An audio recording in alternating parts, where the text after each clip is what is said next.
नमस्कार मु ज्योत्सना आपण समस्त ज्योत्सनास किचन को मु अनेक अनेक स्वागत करुच्ची। आशा करुच्ची आपण समस्ते बहुत भल थे और सुस्थ भी थे। आज आपण मानी मु नहीं आसी सजना शाग अंडार गोटे सुंदर रेसिपी।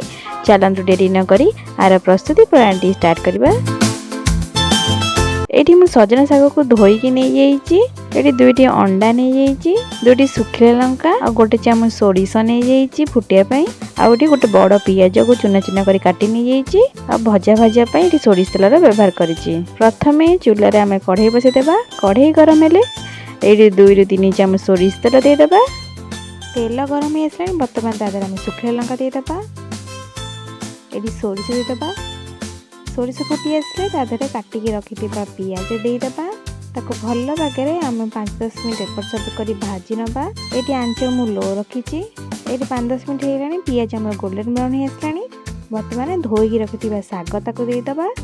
देकी भल बागे आम एपट सेपट कर साग को गोड़े नवा। साग ये गोड़े हो बर्तमान स्वाद अनुसार लुण देदेबा। ताको भल भागे भाजी नवा 5-10 मिनट पर्यंत।